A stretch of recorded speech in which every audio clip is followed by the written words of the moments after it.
میں تو امتی ہوں اے شاہ امم، کر دے میرے آقا اب نظر کرم۔ میں تو امتی ہوں اے شاہ امم، کر دے میرے آقا اب نظر کرم۔ 10 15 20 ہزار ڈالر مہینے کے لے رہا ہے یار، عجیب بات کر رہے ہیں آپ لوگ۔ تو پھر اور کیا کامیابی ہے بھائی؟ آج ہمارے بھی کامیابی کے سٹینڈرڈ وہی ہو چکے ہیں جو غیروں کے ہیں۔ میرا ایک دوست کہتا ہے یار ابابیل کے جھنڈ نہیں آئے ہمیں بچانے کے لیے، یہ ابابیل کے جھنڈ کدھر ہیں؟ وہ سعید انور کے سامنے اس نے یہ بات کر دی۔ وہ سعید انور اللہ کا بندہ، اس نے کہا یار ابابیل کے جھنڈ آئے تھے، یہ نہیں کہ وہ آئے نہیں، مسلمانوں کی اور جب کافروں کی جنگ ہوئی وہ آئے، وہ آ کے انہوں نے اوپر سے دیکھا، وہ پہچانے نہیں سکے کہ مسلمان کون سے ہیں کافر کون سے ہیں۔ وہ بیچارے اوپر ہی اوپر منڈلا کے انہوں نے کہا چلو ایسے کرتے ہیں، ان کی شادیاں چل کے دیکھتے ہیں، ادھر پتہ چل جائے گا۔ تو پتہ چلا کہ وہ جو شادیاں دیکھنے کے مسلمانوں کی، تو وہاں پر تو مہورت طے ہو رہی تھی، ہے جی، وہاں پر تو ہندو بھی شرما رہے تھے ان کی شادیاں دیکھ کر، ہے جی، وہاں پر تو لڑکیاں ماشاءاللہ سے ڈانس تیار کر رہی تھیں ہندوستانی گانوں کے اوپر کہ کیسے ناچیں گی وہ سب کے سامنے۔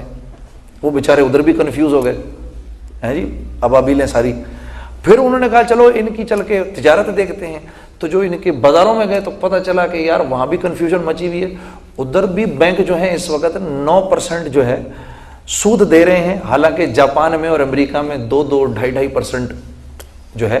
یہ تو انہوں نے تو کافروں کو بھی مات دے دی۔ وہ بیچارے اوپر ہی اوپر کہا یار یہ پتھر یہیں پھینک دو کہیں، کوئی ایک آدھ وہ پتھر جو پھینکے تو وہ زیادہ مسلمانوں پر ہی گرے وہ پتھر۔ یہ سعید انور کہتا ہوتا ہے کبھی کبھار، کیا کر رہے ہیں ہم، کیا کر رہے ہیں؟ دل کی آنکھ کو کھولو، اپنی زندگیوں کی قیمت لگاؤ اللہ کے سامنے۔ اگر اس راستے پر نہیں نکلو گے اللہ اپنی منشا کبھی نہیں کھولے گا۔ اوپر ہی اوپر پھر پھرا کے بس نیچے ہی نیچے ایسے ہی چلا کے گزر جائے گی زندگی، بے قیمت گزرے گی زندگی۔ میرے ایک دوست نے کہا بھائی آپ کیا بات کرتے ہیں جنید صاحب، صحابہ بھی تجارت کرتے تھے۔ یہ آپ کے بھی ذہن میں صحابہ بھی تو تجارت کرتے تھے؟ نہیں کرتے تھے، یقیناً کرتے تھے، کیوں نہیں کرتے تھے؟ حضرت عبداللہ بن مسعود نے تابعین کی ایک جماعت سے کہا کہ تم لوگ آج ہم سے زیادہ عبادت کرتے ہو، لیکن تم میں اور ہم میں فرق یہ تھا کہ صحابہ کے دلوں میں دنیا نہیں تھی، تمہارے دلوں میں دنیا ہے۔ اور یہ دنیا کیا ہے؟ یہ بڑا ایک ضروری سوال ہے بھائی، دنیا کیا چیز ہے؟ ہر وہ چیز جو تمہیں اور مجھے اللہ کے حکم پر آنے سے روکے وہ دنیا ہے۔ مثال کے طور پہ اب صحابہ بھی تجارت کرتے تھے۔ کیا تجارت کرتے تھے صحابہ؟ اپنی دکان میں بیٹھے ہیں، اللہ اکبر، آواز آئی، دکان بند کی، مسجد چلے گئے۔ کیوں؟ کیونکہ جانتے ہیں یہ دکان فائدہ پہنچانے میں 100% اللہ کے امر کی محتاج ہے۔ چلے گئے وہاں پر۔ اب وہاں بیٹھے ہیں، وہاں پتہ چلا کہ فلاں جگہ کے اوپر اللہ کے احکامات دھڑا دھڑ ٹوٹ رہے ہیں۔ کون لوگ ہیں جو اللہ کے راستے میں چلنے کے لیے تیار ہیں؟ تو ایک حکم آیا حلال روزی کمانے کا، اس کے بعد ایک بڑا حکم آیا نماز کا، نماز پہ چلے گئے۔ جب نماز پہ پہنچے تو وہاں پر بڑا حکم آیا ہجرت کے لیے، اس کے لیے بھی اپنے آپ کو پیش کر دیا۔ صحابہ تجارت کرتے تھے، یہ تجارت کرتے تھے، اس طرح تجارت کرتے تھے صحابہ۔ تو کیا تھا؟ اللہ نے ان کی دنیا بھی ایسی بنائی۔ حضرت عبد الرحمن بن عوف، مولوی طارق جمیل صاحب سے میں سن رہا تھا، دنیا سے جب گئے تو 3 ارب 30 کروڑ سونے کی اشرفیاں چھوڑ کر گئے۔ یہ کاغذ کے پرچے نہیں، ہم نے اس صحابہ کو کیا سمجھ رکھا ہے؟ حضرت زبیر بن عوام 5 کروڑ سونے کی اشرفیاں چھوڑ کر گئے۔ حضرت طلحہ بن عبید اللہ، یہ میں آپ کو عشرہ مبشرہ کے قصے سنا رہا ہوں۔ حضرت طلحہ بن عبید اللہ وہ پہلے تاجر ہیں، عرب تاجر، مسلمان تاجر ہیں جن کے پانی کے جہاز چلنا شروع ہوئے۔ پہلا جہاز جب مدینہ پہنچتا تھا تو آخری جہاز اس وقت قسطنطنیہ کے ساحلوں سے چل رہا ہوتا تھا۔ اتنے بڑے تاجر تھے کیا؟ اشرائے مبشرہ دنیا میں ہی اللہ جل شانہ کی طرف سے رسول اللہ صلی اللہ علیہ وسلم نے ان کو جنت کی بشارت دی تھی. یہ وہ تجارت تھی جو صحابہ کیا کرتے تھے. یہ وہ تجارت تھی. کیوں؟ دیکھو انبیاء علیہ الصلوۃ والسلام نے اس دنیا میں آ کر بڑے بڑے معجزات دکھائے ہیں جی. بیماروں کو شفا مل گئی, نابینا کو نظریں مل گئیں ہیں جی, مردہ کو زندہ کر دیا حضرت عیسیٰ علیہ السلام نے. لیکن یہ معجزات ضرور دکھائے, اس کے باوجود حضرت عیسیٰ علیہ السلام اس دنیا میں معجزات دکھانے نہیں آئے. ان کا موضوع ہدایت پھیلانا تھا. ان کا موضوع ہدایت پھیلانا تھا. تو جب اتنے بڑے بڑے معجزات دکھانے والے مجھے اور تمہیں اللہ کی طرف بلا رہے ہیں, تو میں اور تم, ہم کہنے کو تو ہم کہتے ہیں اہدنا الصراط المستقیم صراط الذین انعمت علیہم, اے اللہ مجھ کو راستہ دکھا انعام یافتہ لوگوں کا ہیں جی. انعام یافتہ لوگ 4 ہیں, قرآن 4 لوگوں کو انعام یافتہ کہتا ہے, انبیاء, صدیقین, شہداء اور صالحین. اب بتاؤ انبیاء علیہ الصلوۃ والسلام کیا کام کرتے تھے؟ لوگوں کو اللہ کی طرف بلاتے تھے. صدیقین کیا کام کرتے تھے؟ اسی دعوت کے بول پر صداقت کی مہر لگاتے تھے. شہداء کیا کام کرتے تھے؟ اسی دعوت کے بول کے لیے جانیں دیا کرتے تھے. صالحین کیا کام کرتے تھے؟ اسی دعوت کے بول کو دنیا کے ایک کونے سے لے کر دوسرے کونے تک لے کر جاتے تھے. تو مفسرین فرماتے ہیں تم یہ کام نہیں کرو گے, اگر تم یہ کام نہیں کرو گے تو پھر تم غیروں کی معاشرت کو اپناؤ گے, جس کے بارے میں اللہ جل شانہ فرما رہے ہیں کہ تم مجھ سے پناہ مانگو ان کے راستے سے جو کہ غیر المغضوب علیہم ولا الضالین ہو گئے. اگر اس کام کو نہیں کرو گے تو غیر المغضوب علیہم ولا الضالین بن جاؤ گے. یہ اتنا نازک معاملہ ہے. یہ تو میں جس زمانے میں گایا کرتا تھا, میں کوئی ایسی تھوڑی چھوڑ دیا گانے بجانے کو. مال میں اس سے کما رہا تھا, شہرت میں اس سے کما رہا تھا. میں نے تو 8 سال ہو گئے انجینئرنگ چھوڑے ہوئے, تو میں تو انجینئرنگ بھی بھول گیا تھا ساری. وہ تو مجھے احساس ہوا کہ میں کر کیا رہا ہوں میری زندگی. میں نے کو آپ لوگوں کو ٹھیک کرنے کے لیے تھوڑی اپنی زندگی بدلی, میں تو اپنی جان بچانے کے لیے بدلی. میں نے اپنی جان بچانے کے لیے کہ میں کر کیا رہا ہوں یار, یہ میں کس کے طریقے پر زندگی گزار رہا ہوں. کس اللہ کے نبی نے اس طرح زندگی گزاری؟ ہاں, کس اللہ کے نبی نے. ایک کل میرے بھائی نے مجھے کہا, جنید صاحب یہ جو آپ دعوت کا بول بولتے ہیں یہ بھی خیر کا کام ہے, اور جو ہم کر رہے ہیں یہ بھی خیر کا کام ہے, اور جو ہم ٹیلی ویژن پر کر رہے ہیں یہ بھی خیر کا کام ہے, اور جو میں اپنی طرف سے کر رہا ہوں یہ بھی خیر کا کام ہے. میں نے کہا میرے دوست بات یہ ہے کہ خیر کے کام تو سارے ہیں, اس میں کوئی شک نہیں, خیر کے کام تو سارے ہیں, لیکن اگر تو بھی اپنی مرضی کا خیر کا کام کرے اور یہ بھی اپنی مرضی کی خیر کا کام کرے اور وہ بھی اپنی مرضی کی خیر کا کام کرے گا, تو پھر امت میں جوڑ کیسے پیدا ہوگا؟ امت میں جوڑ کیسے پیدا ہوگا؟ کیوں نہ ہم سب کے سب مل کے اس خیر کے کام کو کریں جس خیر کے کام کو رسول اللہ صلی اللہ علیہ وسلم نے کیا, ان سے پچھلے انبیاء نے کیا, صحابہ نے کیا, تابعین نے کیا, اور اس وقت سے لے کر آج تک جتنے اللہ والے ہیں وہ اس خیر کے کام کو کر رہے ہیں. دیکھو نفس جو ہے نا, نفس مطمئن کر دیتا ہے, میں بھی تو خیر کا کام کر رہا ہوں, میں بھی تو خیر کا کام کر رہا ہوں. ایک ہی فارمولہ ہے, میں آپ کو بتاؤں, جس میں خیر کا کام ہو رہا ہے. ایک فارمولہ ہے, اور وہ یہ ہے کہ جب اپنا نفس ٹوٹنے لگے نا, جب اپنا نفس ٹوٹنے لگے, جب کسی خیر کے کام کے کرنے کو دل نہ چاہ رہا ہو, ہاں, تو یقین کر لو یہ میں کوئی ٹھیک کام کر رہا ہوں. یقین کرو اب میں کوئی ٹھیک کام کر رہا ہوں. اندر سے جس میں توڑ پھوڑ ہونا شروع ہو جائے, کیونکہ طبیعت کی تو اللہ کو عبادت بھی نہیں چاہیے. جس پر نفس آ رہا ہو نا, وہ تو عبادت بھی اللہ کے یہاں مقبول نہیں ہے. فصل علی محمد کما انت اہلہ وفعل بنا ما انت اہلہ انک اہل التقوی واہل المغفرہ. رب لک الحمد کما ینبغی لجلال وجہک وعظیم سلطانک. اللہم لا احصی ثناء علیک وانت کما اثنیت علی نفسک. بات شروع کرنے سے پہلے آپ حضرات سے سب سے اور بہنوں سے درخواست ہے کہ آپ کے جو موبائل فونز ہیں ان کی آواز اگر آپ لوگ بند کر دیں تو یہ ہے کہ بادب با نصیب بے ادب بے نصیب ہے، تھوڑی سی پھر یہ ہے کہ پھر تھوڑی سی بے ادبی بھی ہوتی ہے، اللہ کی بات ہو رہی ہو اور اس میں تو اور یہ ہے کہ آپ تک مجھے بہت خوشی ہے کہ اللہ نے مجھے موقع دیا کہ میں آپ حضرات کے سامنے آ کے اپنی گزارشات رکھوں۔ الحمدللہ آپ سب لوگ نیک دیندار لوگ ہیں۔ ہماری زندگی تو کیچڑ والی زندگی تھی اور اللہ نے فضل کا معاملہ کیا کہ کسی نہ کسی درجے میں اس گندی زندگی سے نکال لیا۔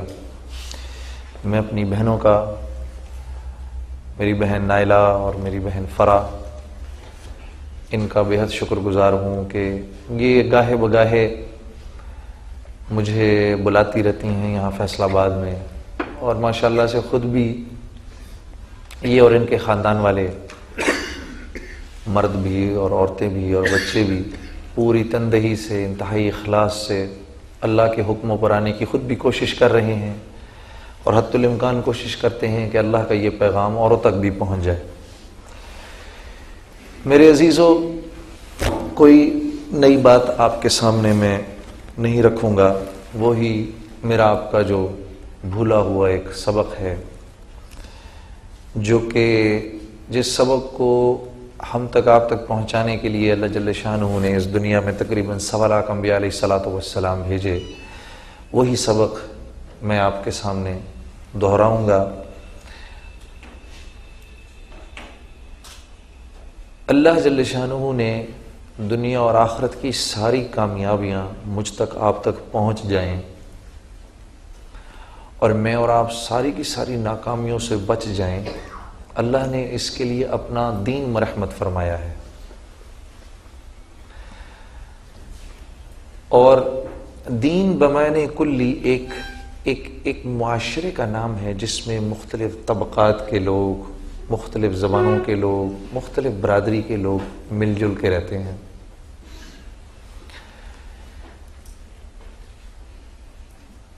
انسان کو اللہ نے اختلاف رائے دی ہے، اختلاف رائے انسان کے اندر موجود ہے۔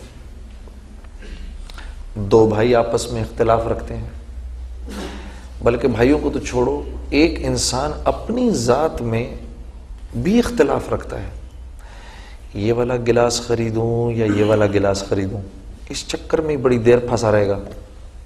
یہ نہیں ہوگا کہ آئے گا ایک دم دیکھا میں نے یہ لینا ہے اور لے کے نکلے گا، نہیں، اپنی ذات میں بھی اختلاف رکھتا ہے۔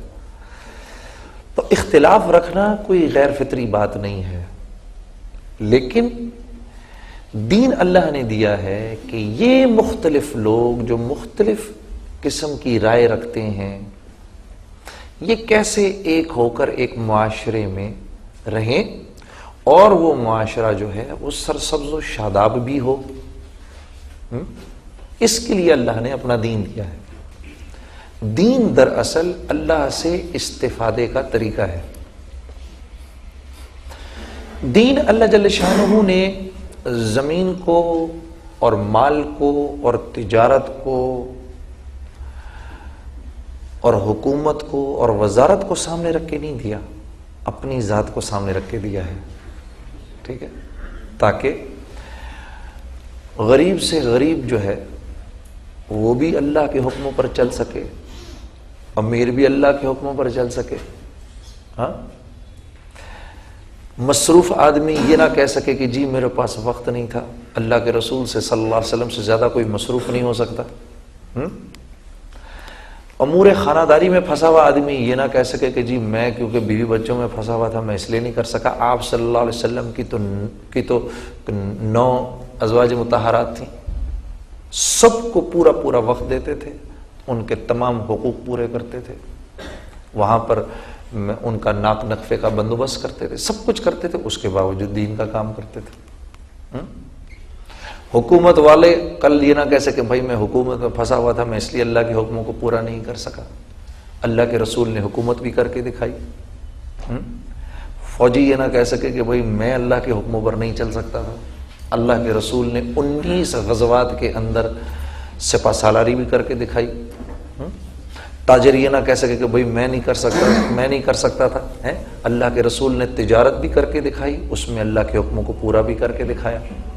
پھر صحابہ کرام نے, جن میں کہ جو 10 عشرہ مبشرہ تھے ان میں 9 تو تاجر تھے. جی حضرت عبد الرحمن بن عوف تو تاجر الرحمن کہلایا کرتے تھے. حضرت عمر رضی اللہ تعالیٰ عنہ نے ان کو منع فرمایا تھا تم ادھار کبھی نہ دینا. جی ہم تو, وہ حضرت عبد الرحمن بن عوف اتنی دیر کا بھی ادھار نہیں دیتے. اگر کوئی کہتا تھا جی یہ میں لے کے جا رہا ہوں, گھر سے پیسے لے کر آ رہا ہوں, وہ کہتے تھے اس کو ادھر ہی چھوڑ کے جاؤ, پہلے پیسے لے کر آؤ پھر اس کو اٹھا کے لے کے جاؤ. تو زراعت والوں میں بھی ہیں. تو اللہ جل شانہ نے ہر شکل کے اندر اپنے حکموں پر عمل کرنا ہمارے لیے آسان رکھا ہے. اپنے حکموں پر. اچھا, اللہ کے حکم کو توڑ کے زندگی گزارنا.